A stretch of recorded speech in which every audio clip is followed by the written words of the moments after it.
Bonjour la famille. Aujourd'hui, on va parler de l'équilibre d'un système matériel. Et qui dit équilibre pense à la statique. Et qui dit statique pense au principe fondamental de la statique. Petit 1, on va parler de la définition d'équilibre statique d'un système matériel. En statique, un solide est dit en équilibre s'il est et demeure immobile par rapport à un repère fixe. C'est-à-dire, si ce solide-là reste immobile, donc c'est-à-dire qu'il ne bouge pas par rapport à un repère fixe, là on peut dire qu'il est en équilibre.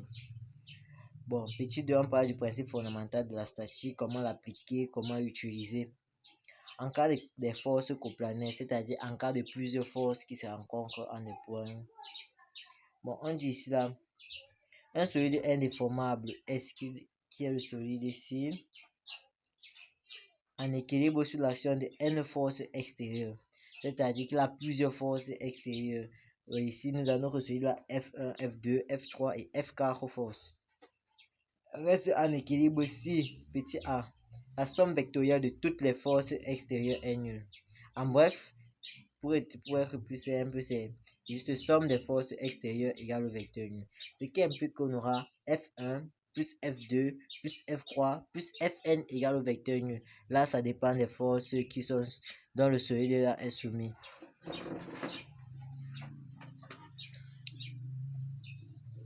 En petit b, on nous dit quoi? La somme des moments ou le moment résultant à n'importe quel point I de toutes les forces est nulle.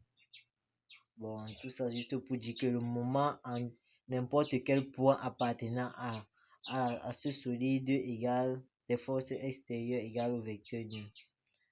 Voilà ça. Bon, ici, ça c'est, il s'agit d'un moment vectoriel. Là, nous avons la flèche sur le moment. On veut dire moment de F1 par rapport à I, plus le moment de F2 par rapport à I, plus le moment de F3 par rapport à I, plus le moment de Fn par rapport à I égale au vecteur nul. Bon, comme je vous ai dit, ici c'était le moment vectoriel. Maintenant, en cas de moment statique, c'est-à-dire bras de levier ou varicule, quand on a un solide soumis à l'action de bras de levier ou varignon, on peut utiliser somme des forces extérieures appliquées, somme des moments des forces extérieures appliquées à nu égale à 0. Ici, c'est plus égal au vecteur nul et il n'y a plus le vecteur sur le moment. Maintenant, c'est égal à 0. Bon, donc on a ici F1 plus Fi plus F2 plus le moment de F2 plus le moment de F3 plus le moment de Fn appliqué à ni égale à 0. Dans la prochaine vidéo, je vais montrer comment on calcule les moments statiques, les moments vectoriels et comment on calcule aussi les coordonnées des forces. Donc, si tu souhaites voir cette vidéo, la prochaine vidéo, je t'invite à t'abonner, d'activer la cloche de notification pour ne pas manquer les prochaines vidéos. Bon, en résumé, donc, le PFF ici est la somme des forces extérieures égale à 0 et la somme des moments à n'importe quel point I du solide des forces extérieures égale au vecteur nul. Ça, c'est quand il s'agit du moment vectoriel, bien sûr. Maintenant, on a ici comment on applique le principe fondamental de la statique là où il y a deux forces. En cas de deux forces, bon, on nous dit ici, un solide soumis à l'action de deux forces reste en équilibre si les deux forces sont égales et directement opposées. Tout ceci veut dire que ces deux forces doivent avoir un même support. Ils doivent avoir un même support, c'est-à-dire le support à la droite qui porte les forces. Ils doivent avoir le même module, c'est-à-dire la force, et ils doivent être les sens opposés. Bon, comme exemple, nous avons ceci, la bielle 3 ici là, qu'on demande, quand on isole, on demande d'appliquer son PSF à son équilibre et en déduire le support des actions mécaniques. Bon, nous avons notre bielle ici, nous avons un point d'application ici qui est A et B. Ces points d'application, c'est les points d'application des différentes forces. Ça veut dire quoi? Lorsqu'on veut commencer, comme nous avons ça, nous commençons par relier les deux points d'application par une droite. Lorsque vous avez relié la droite, vous nommez cette droite en disant support des actions en A et en B. Je dis bien, lorsque vous avez relié les deux points d'application par une droite, vous nommez support des actions en B. Comme ici, nous avons la force A et la force B. On va support des actions en A et en B. Ce cas s'applique généralement pour les solides soumis à l'action de deux forces. Lorsqu'il s'agit des solides soumis à l'action de trois forces, c'est différent. Bon, maintenant, pour appliquer le principe fondamental de la statique, on va dire somme des forces extérieures égale au vecteur nul. Et qui est puis on a A de 1 sur 3, puisqu'on va pas 1, ça veut dire que le point A appartenait au solide, appartenait aussi à la pièce 1 et en même temps à la pièce 3. Maintenant, on dit plus B de 2 sur 3, c'est-à-dire que le point B ici aussi appartient aussi au solide 2 et en même temps au solide 3. A de 1 sur 3 plus B de 2 sur 3 égale au vecteur nul. La première ligne ici veut juste dire que ces deux forces-là ont un même support. A de 1 sur 3 égale à moins B de 2 sur 3. C'est-à-dire que cette œuvre, ils ont un même support, mais ils ont des sens contraires, c'est-à-dire, bon. Maintenant, ici en bas, nous avons A de 1 sur 3, norme de A de 1 sur 3 égale à la norme de B de 2 sur 3. Ça veut dire quoi? Ils ont le même module.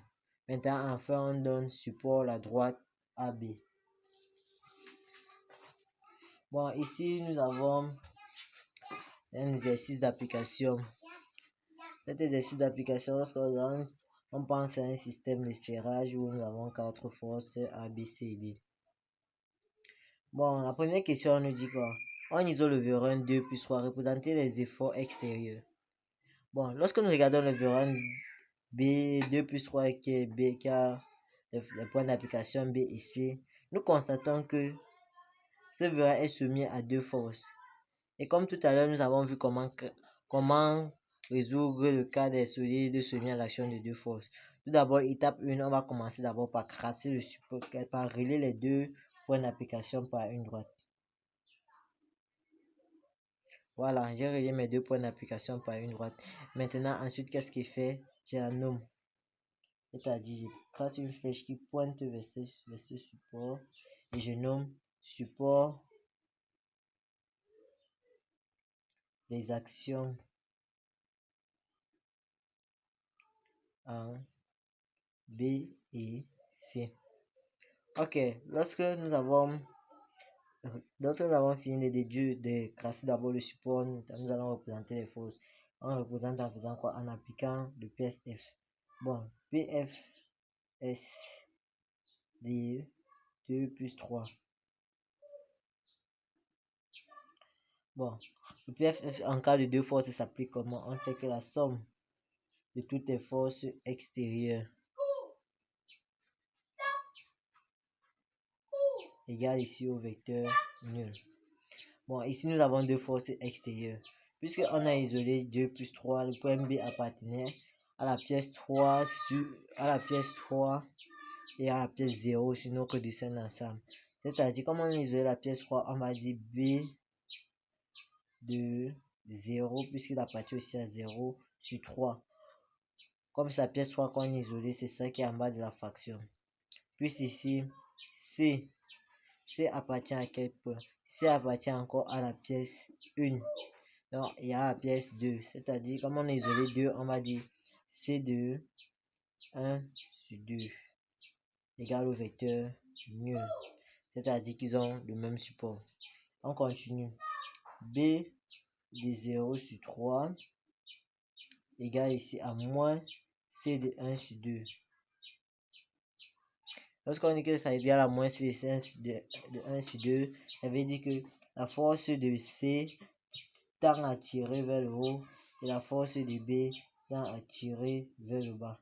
Ils ont un même support, mais les forces sont opposées. On continue. Norme de B de 0 sur 3 égale ici à la norme de C de 1 sur 2. Pour finir, on dit on a qu'à mettre support 2 points et on dit simplement à droite PC. Je tiens à rappeler, si vous ne parvenez pas à comprendre une partie, n'hésitez pas de la mettre en commentaire et on verra ce qu'on peut faire pour que vous compreniez mieux. Maintenant, la suite de cet exercice, on dit que la question de là maintenant on a isolé le levier 1 qui est soumis à l'action de trois forces. Comme nous venons de voir, ici nous avons la force en A, Ici, nous avons la force en C. Et ici, nous avons la force en D. Bon, on nous demande de remplir le tableau bilan. Pour remplir le tableau bilan, qu'est-ce qu'il faut faire? Bon, nous allons commencer par la force connue, qui est la force... Bon, ici, dans l'exercice, on nous a donné la force de C. On dit que C a pour force 500 Newton. Bon, lorsque nous arrivons ici maintenant sur le levier 1 que l'on a isolé. Lorsqu'on isole le levier 1, ça veut dire quoi?